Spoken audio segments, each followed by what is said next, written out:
There we go. So hello to anyone who's joining us live today for this Cultivating Self-Love Through Challenges and Change, which is a beautiful title that we've come up with. So as you know, we're streaming through Zoom. So if you leave comments live, I'm not going to be able to see them while we're live, but obviously I'll come back to you afterwards. This is my little rigmarole that I go through every single time. I tell people the same information constantly. So thank you for joining us. And obviously if you're watching on replay, same thing applies with the comments. Just, tag me or whatever, and I'll come back to you. So today I've got the lovely Lisa Billingham joining me live. Thank you so much for joining us. Thank you for inviting me. You're more than welcome. Exciting. Really looking forward to this. Yes. So do you want to tell us, Lisa, a bit about yourself, what it is that you do? I know that you have a multitude of things that you do, but yeah, what it is that you do, who you serve, what you love, all of that sort of malarkey. Predominantly, I am an author and a psychic medium. So I write books and read people, which is always quite fascinating because obviously we're all different. And I got through this journey and to where I am now. The start of it was actually going to see a medium myself. And then I thought at the time, this is what I'm going to do. And then it took me, 10 years?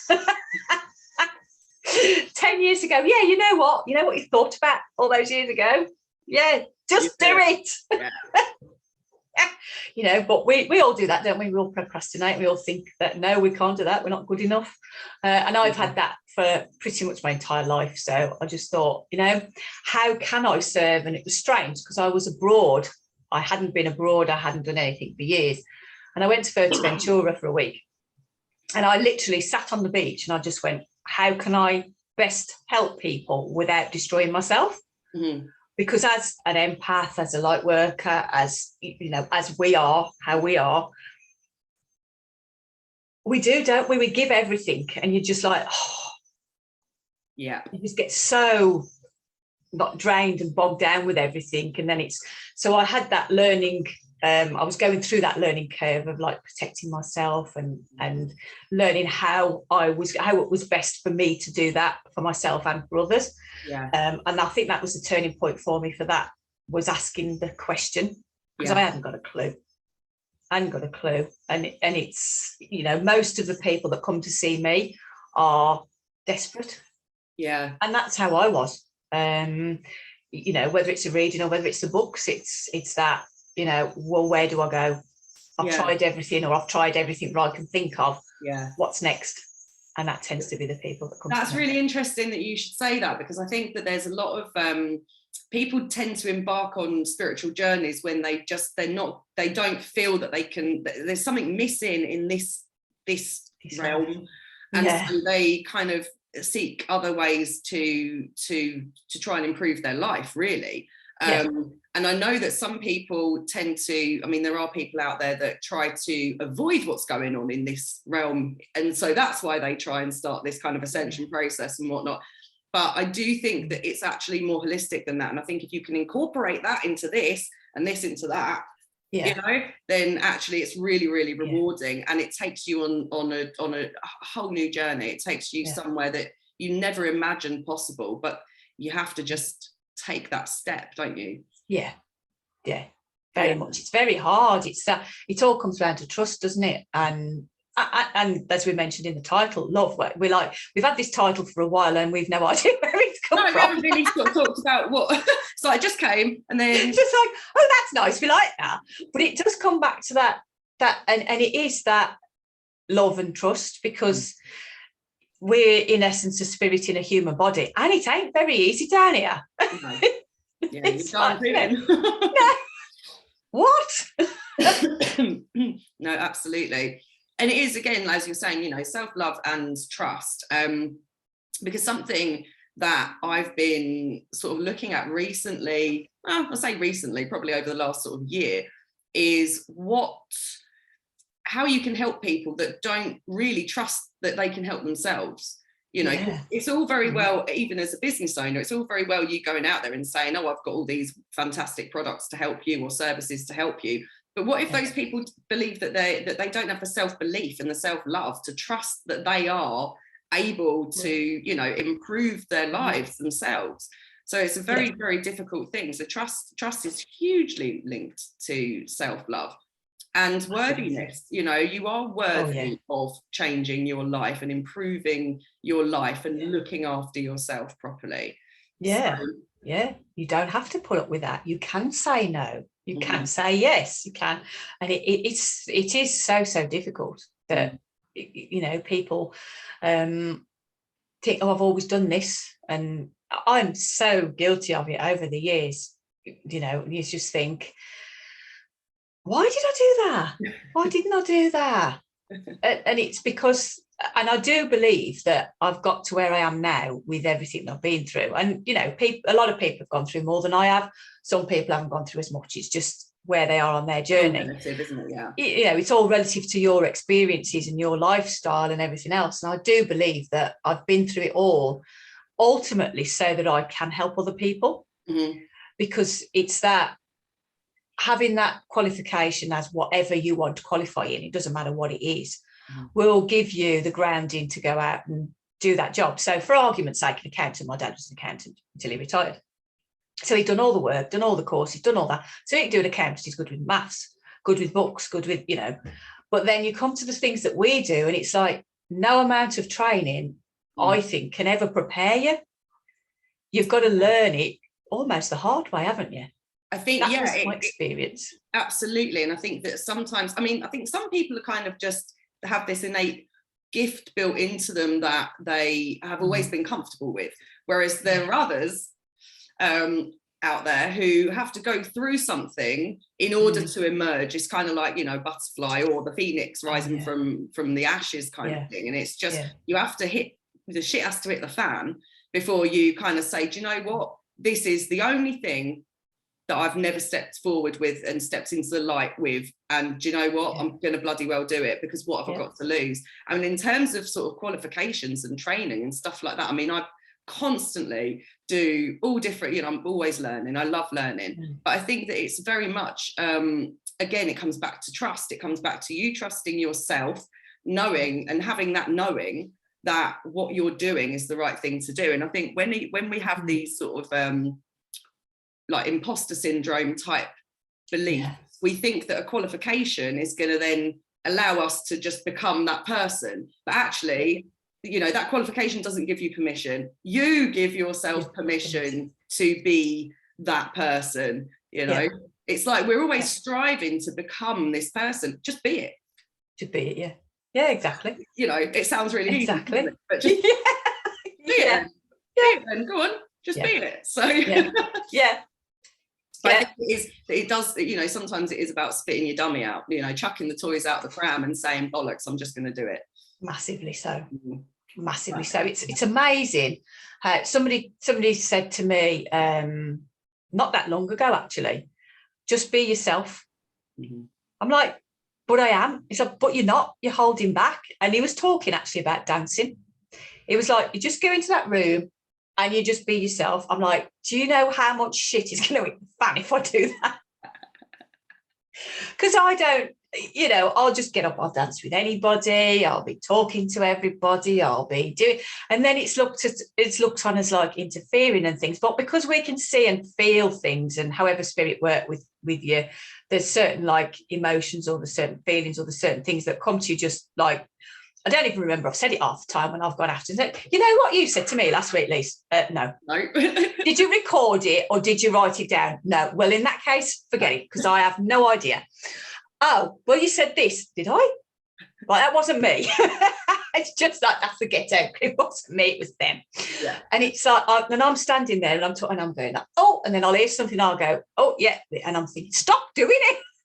Well, why? Why stop doing it? You know, I think that part of self-love is embracing all that you are and sod everyone else. Because I think that obviously not, you know, don't go out there and be an arsehole, but equally, when we try to squash these things in us, it doesn't harm anyone else but ourselves. So allowing yourself to speak your truth, and you know, I'm doing a lot of stuff to do with throat chakra and stuff at the moment, because I feel the same. I've got, you know, I've held myself back in several ways. I'm helping people kind of move forward and do this, but then I'm like, yeah, you're not practicing what you preach, Louise, because I'm tiptoeing around the edge of the shadow work, and I'm not quite ready for the kind of like the inward journey that I really, really need to go on right now. I know that's exactly what I need to do. So you know, and that's me squashing myself. That's not self-care. That's not self-love. And during a time when you're going through a challenge or a change or a transition, the best thing you can do is come back to yourself, you know, embrace yourself fully, identify those things that you need to identify, heal from those things, you know, start your healing journey. And then unleash. How I like to say, just unleash that power, you know. Exactly. That's true self-love.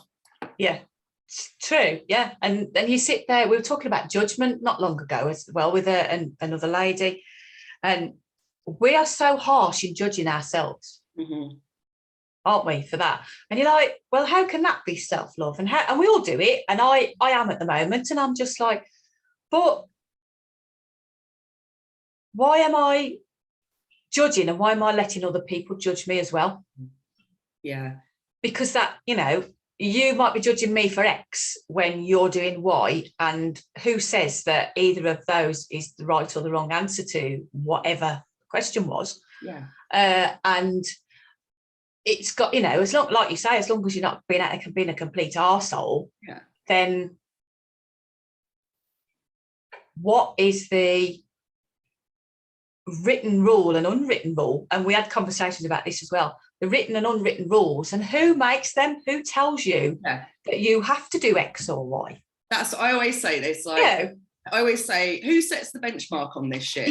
I say it out loud so much, especially to my parents. I do it to my parents. I'm like, who sets the benchmark on, you know, well, that's not very ladylike. Who sets the benchmark on what's ladylike? I'm a woman, therefore I am ladylike. I am body ladylike. Thank you very much, you know.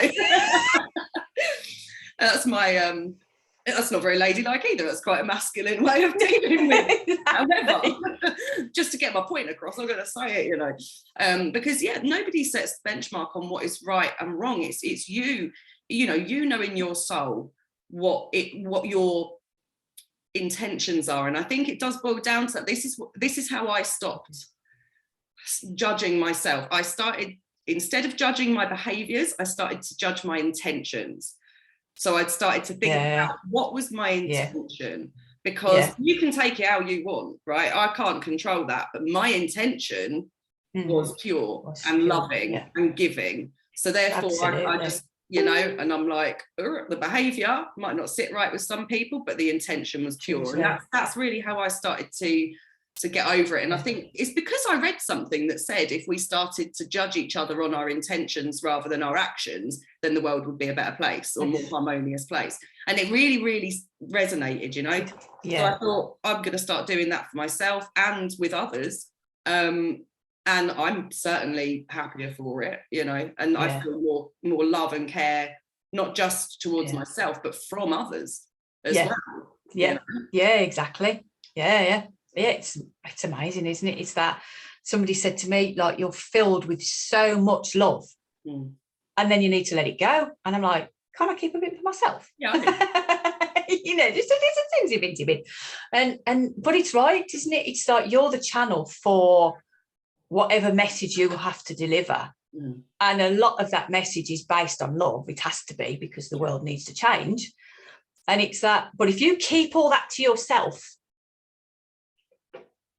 it's, you know, it stops there then, doesn't it? So, you know, that love that you're spreading, that you want to spread with your thoughts, intentions, feelings, everything else, it's just stuck there. So you need to open the tap and let it go. And I'm like, oh, that's interesting. I've not thought of that. And it's just that kind of almost that switch to think, well, I thought I was doing that. I thought I send healing every day. I send loving thoughts to anything, any bad situations as well. And I try to keep telling my friends, like, stop doing that, and stop saying that to him, and stop saying that to her, and stop. And it's like, okay, that's not working. So just send that situation that love. And then, oh, no, I hate him. I hate this job. I hate this. I'm like, well, that's what you're sending out then, isn't it? And it's complete reverse of love and self-love that we were talking about earlier on. And it takes, I'm pretty certain now that it takes a lifetime to hone that skill of self-love, because I think we're always going to be learning and we're always going to be changing, aren't we? And there's always going to be that little bit more that we do and we feel, and as we get that ourselves, then we pass it on. So it's that circle that's forever loving, but forever giving as well, and forgiving as well. It's an interdependence of kind of energy, isn't it, really? And I think it's really important to, you know, funny you should say about kind of keeping a bit back for yourself, because what comes through me, but what I tend to find is that I end up giving from myself way too much. So I end up knackered, exhausted, unhappy. You know, I've completely drained myself to empty, and it takes me a long time to recharge, because I almost feel guilty. If I've got more to give, I should be giving that. I feel guilty that I'm not putting that out, when actually, no, it's time for me to love myself and keep some for me too. Easier said than done for most of us. Right? Oh yeah. It's strange, because like you think, well, when I send healing, it's like, this sounds selfish to most people. It's like I take it for myself first. Because I can't, and I don't take a lot, and you know, I give out most of it. But like you say, you do use the universal energy. You need to tap into the universal energy, and like, but there's still a part of you that you're giving for whatever you're doing, whether that's in your private life, your professional life, your social life, working with a client, working with a friend, you know, whatever it is you're doing, you're giving a percentage of yourself. You know, because you're either sharing a story, or you know, or a lived experience or something, or you're trying to help that person, or whatever it is you're doing, and they're taking as well. And then it's all of a sudden, it's like, I have nothing left. It can be really depleting, and then it can be debilitating. You know, I think that this is why a lot of people start to face burnout. It's not necessarily because of what they are doing physically, it's what they're giving emotionally and mentally to the situation. And you know, and I think that's what kind of drives us into the ground, and into sort of burnout and breakdowns and things like that. And then how we climb out is with love for ourselves, and healing, and all of that sort of stuff, and trust, and dependency on other people, and surrender, and you know, all of these things that we fought against tooth and nail, and then they floor us, and then we're like, oh shit, all the stuff that I wasn't doing, I got bloody well. It's true, and it's like the last couple of weeks I've been like that, and the moon and all the retrogrades, and I don't tend to look at a lot of that, but somebody said, oh, there's 4 moons, or there's 4, and I'm like, whoa, hang on a minute, this is a little bit much. And so many people I'm speaking to and I've spoken to in the last couple of weeks have said exactly the same thing, and I'm like, that's a relief, because I thought it was just me. You know, and then like yesterday I'd got such a bad head, and I'm like, I did a couple of calls and I thought, I can't do anything else. And that part of me, like, oh, I'm supposed to be working till 5, or I should be doing this, even being self-employed, I should be doing, feel guilty for actually thinking, do you know what? If I actually stop now, I'm going to be far more productive tomorrow. Well, this is it. You need to fill your own cup first, don't you? And because you can't pour from an empty one. And it's funny you saying that. I think, you know, I've had the same experience this past week or so. Definitely Mercury retrograde is just cocking everyone up. And it's and I've felt exactly the same, and I've been putting myself through a lot of shoulds. And so I decided, what day is it? Wednesday. I decided, might have only been yesterday morning, that I was going to stop shoulding myself this week. I'm stopping shoulding myself. I feel, you know, I'm quite energetically drained. So this week I'm focusing on things that I like to do. So I'm just trying to do things that make me feel happy and joyous. I'm being very honest about where I'm at energetically with people. And instead of saying, oh, I should be doing this and I should be doing that. No, sod that. I'm not doing it. I should myself another day. I'm not shoulding myself this week. And I think you know, with Mercury retrograde, we should always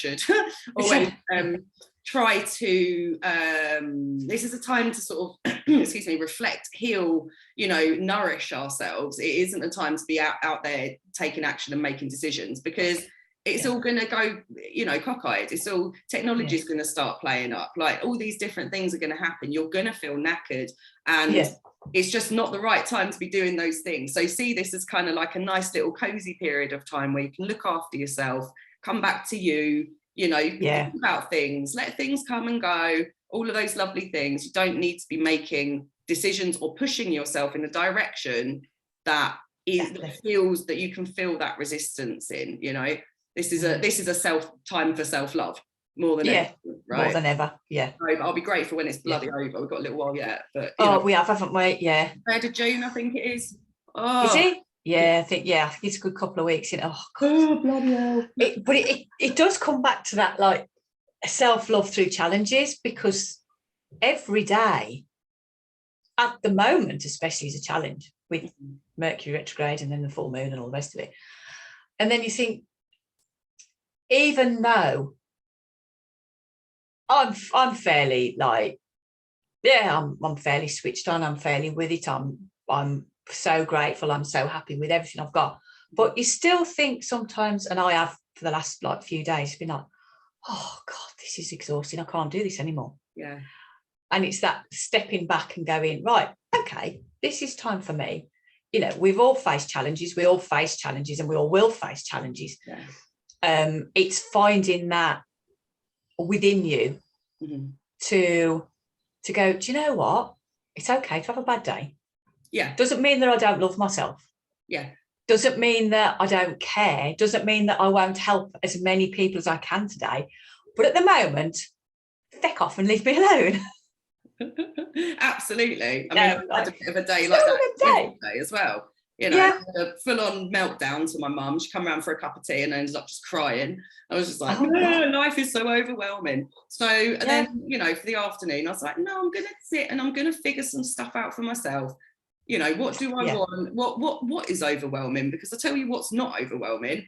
All the stuff that I do with, you know, with the group, with the coven, like all of the things that I'm creating in my business and like developing and stuff, that's not overwhelming. It's the rest of it that's overwhelming. And, you know, my mum was like, you just have to let certain things, you know, deprioritize them. She's like, so what if you've got washing up, sitting out? Do it. You know, do it when you want to do it. Do it when you want to do it. I'm looking at it now and I'm just like, but at the moment, that doesn't matter, you know. So just remember that there are certain things that don't matter, and another day you're going to be fine and you'll be like, oh, I'll do it now, because it's not going to last for longer than a day or two with me. I know myself well enough to know, you know. And I think a lot of people do that. If you know yourself well, because I think we all have a tendency to suddenly go, oh, I'm having a bad day, everything's gone wrong then. But actually it's like, no, come on, don't be melodramatic. You're just having a bad day, because it's likely that tomorrow you'll wake up and you'll feel much better, and then you'll be more capable and productive, and you will meet a lot less resistance. So when you hit some of that resistance, listen to it. Sometimes you just have to listen to it. Sometimes you've got to kind of push through and say, no, I'm getting through it. Other times, no, come back to yourself, say, no, I'm sacking my day off if you can, and I'm going to sit in the garden in the sunshine and read a book. And have a glass of wine or whatever it is that kind of makes you happy. Go for a walk, you know, take yourself off into nature, and do the things that kind of nourish you. Do some meditation, I'm big into meditation, having a lovely like cleansing baths, things like that really rejuvenate me. And then, you know, but you don't, you know, that's trust. My cats are fighting, stop it. That's trust in yourself, isn't it? They always do. It's just being a pain in the bum. But it is about trusting yourself and listening to yourself, having that self-awareness to listen to what your emotions are saying, what your body's telling you. But it's, you know, as with anything, it's easier said than done sometimes. Very much so, very much so. You do look at it and think, oh, I really need to do that, and I'm supposed to be writing book 3. It's like May, the middle of May, and it's like, right, I said in January I was going to write book 3. May, I've done lots of research on it, I've got so many notes, it's ridiculous. I haven't written anything for book 3. But do you feel that it will come when it comes? very much so. You're surrendering, you're trusting, but you're going to have that niggle in your mind saying, oh, you should be should be doing that, should be writing there, I should be getting this out, I should be doing that. And then a friend of mine's got a touring company, and they do crime tours. So they started them off again, and they've just done one, and it was too late for me to join it. But because of the research for the book, I'm doing the Jack the Ripper and the Craze tour with him in London in September. Yeah. And when he said, oh, I'll let you know the dates, and when you're sitting there going, please let me be able to make the dates. Please let me be able to make the dates, because otherwise it's going to be next year. And I'm thinking, is he going to do it July or June? And then I'm like, well, if he does it then I can start writing afterwards. And then he went September. I was like, oh, I can do the dates, but that's delaying it even more. And I'm like, but there's things I can do now. Yeah. And I just think, it's going to take a while because of getting it intermingled with the other books to make sure they've got the timeline right and all the rest of it. And then it's going back. So this is going to probably go even further than I envisaged with the third book. And all cry. And I'm like, oh, how's that going to work? And I'm just thinking, but Spirit's used me through these two books in a quite subtle way that they'll do it again this time. And some of it, I wrote some of the second one, especially not the first one so much. And I just went, did I write that, or did Kathy write that? So I went back and to the original one that I sent to her, and I read it, and it was exactly word for word. And I went, I have absolutely no recollection of putting that in there. Yeah. And I just look at it, and somebody was like, is that automatic writing or what? And I'm like, well, it must be, because I don't remember it. It hasn't come from here. It hasn't come here. It's channeled, hasn't it? Yeah. It's just, and it's that, okay, so you've got that message to get out. Okay, so maybe it's going to be writing. So I'm thinking, but I'd set myself the challenge to do 5 books in 5 years. Yeah. And which is more than doable. Mind you, I did spend like full time doing the first one in 7 months. So I suppose it's a bit of a juggling act. But then I started to do I wanted to do a comedy thing, this 8-week comedy training thing, because I thought, that'd be really fun, that'd be good personally. Again, come back to the self-love and then do something for you. And then I went, I am absolutely knackered. I've got to travel. It's not that far. I've got to travel to Birmingham. Then I've got to get on stage. That doesn't bother me. And I'm like, but I've got so much more that I should prioritise before that. And in all fairness, that I need to prioritise before that. And I think, I'll do it, but I'll put that off, and I'll do that when it comes out again, the end of the year. Yeah, that makes sense.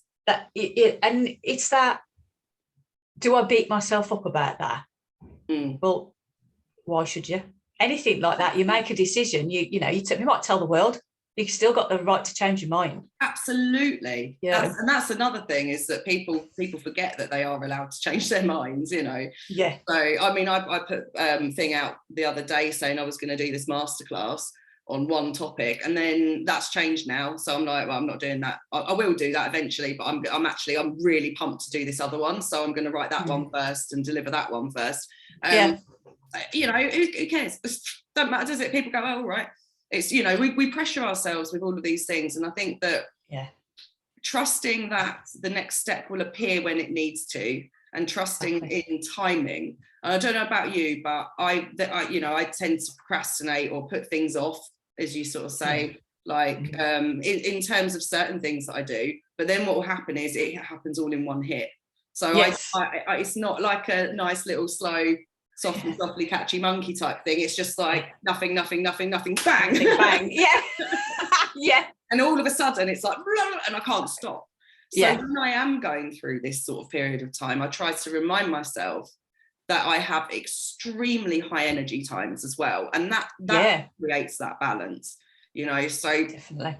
It is a little bit of all or nothing, I suppose, for me. Other people aren't like that. Other people are, other people would prefer to take incremental steps, and that's absolutely fine. We don't all have to go about things in the same way, but we have to go about them in the way that's right for us. Yeah. Absolutely. I think that's really important. Yeah. It's amazing, isn't it? It's that was thinking about like, I beat myself up about this, that and the other, and you're just like, it doesn't make any difference. Yeah, it doesn't make any difference. It's not going to make it good, bad or indifferent. It's just going to cause you grief, and there's no point. Yeah, absolutely no I know point. I'm terrible for beating myself up about things, and you just think, you know, I'm just causing suffering to myself, because actually a lot of this shit doesn't even matter, you know. Things that I'm worrying about, things that I'm anxious about, I have to remind myself that nobody else gives a shit, Louise, so don't worry about it. Exactly. So, you know, and that I have to kind of give myself a little pep talk, and I try and do this thing where and I've said this in other lives that I've done before, where I try to treat myself like my own best friend. So whether that's me talking to myself as if I were my best friend, or I sort of say, would I let somebody else say that to my best friend? And if the answer is no, then I'm not allowed to say it to myself, you know. So I kind of go through these little sort of mindset shifts and try and adjust my mindset in those sorts of ways. And again, as you were saying earlier on, it is a lifelong journey, but it begins with self-awareness, and then you know, giving yourself love and self-care is a disciplined, you know, you have to be disciplined about it. You have to purposefully have that awareness and tweak as you go. And I don't think that there is a destination. I think that it's just a continued process. And when I look back at myself 20 years ago versus now, it's incredible. The change is massive. That's partly due to, obviously, as we get older, we give less of a shit, I think, as women. But a lot of it is down to just consuming like books and different spiritual practices and things like that, and reminding myself of anything that kind of resonates and stays with me. I go, no, this is how I'm going to approach this, so I don't take things personally anymore. And most of my friends are like, how does that not bother you? I'm like, because it's not, it says about them, it's not about me. What other people think of me is none of my business. I always say that to people. None of my business. It doesn't have a direct negative impact on my life. I literally do not care. The girls have thrown the ball over the fence. The girls, my neighbours, just come home from school. They're going to move away from their eye line, because they're lovely. They're like, they love Auntie Louise. So I'm going to go out there when we finish this. But, you know, and I always say to my friends, like, how you prepare yourself to stop taking things personally, or stop, you know, doing all these things is, excuse me, is just remind yourself that if it doesn't, you know, the injustice is what bothers people, I think, the injustice of everything. Actually, in the grand scheme of things, while you're holding on to that anger and frustration and everything else and sense of injustice, that person's wandering about being absolutely fine. You're only causing damage to yourself. And they say that, don't they? That, you know, it's about the poison, the vessel in which, no, hang on, the vessel in which the poison, something about poison being in the vessel will do more damage than to whom the poison is intended. It's like that hot coal, isn't it? It's like you pick up a hot coal to throw it at somebody, and who's it going to damage is yourself. Right, exactly. That's a better way of putting it. I'm trying to think of a bloody Stoic quote, and it's not coming out. I know what you mean. Though. Yeah, it's exactly. And you hold it all in when they really don't give a shit. Yeah.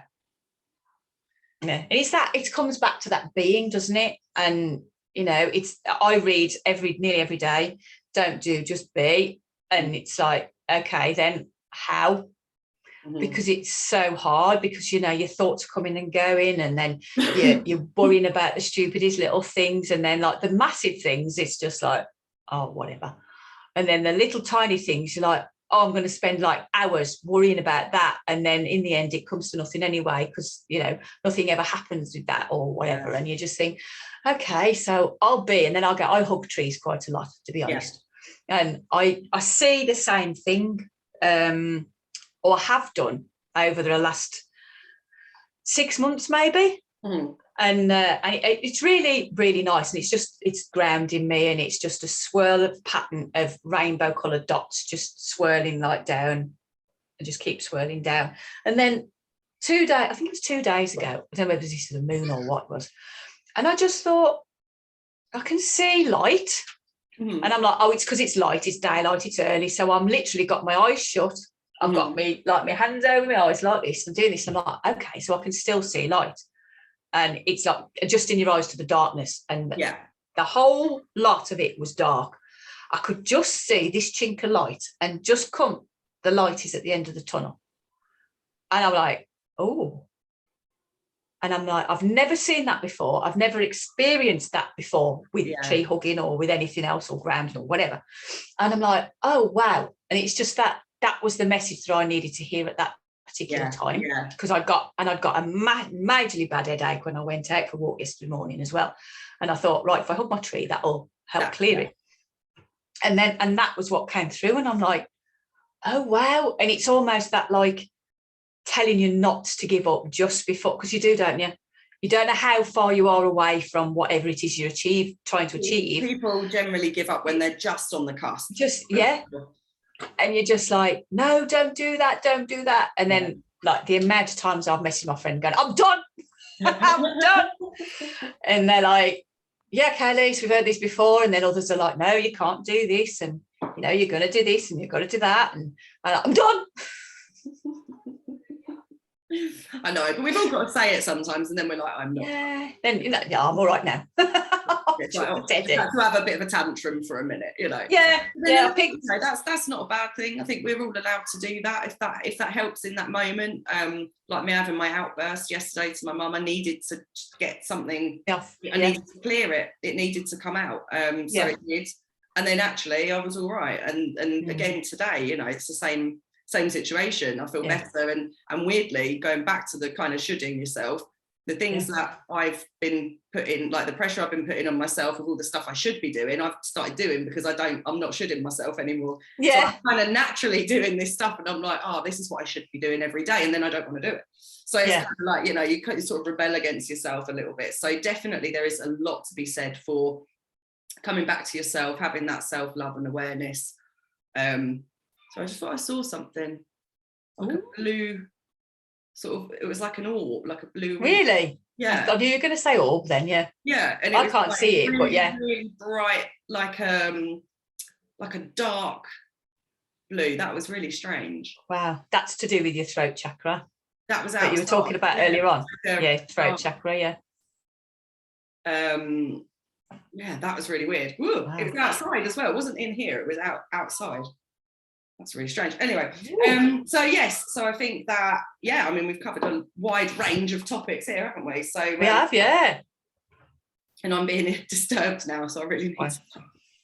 But thank you so much for coming on. It's been absolutely lovely chatting to you. And I hope it's useful for anybody that's watching. And if anyone's got any questions or anything, then pop them in the comments and I will come back to you. And if you want to send me, what I'll do as well, Lisa, is I'll pop your links in the comments on the video so that anybody who wants to come and stalk you or work with you or anything like that, they know where to find you. Thank you. That's brilliant. Thanks, Lou. All right, my love. No worries. I'm going to stop the stream now. Ooh. No, I just made ours bigger. What am I doing? Have I stopped it? I don't even know. Right, let me stop.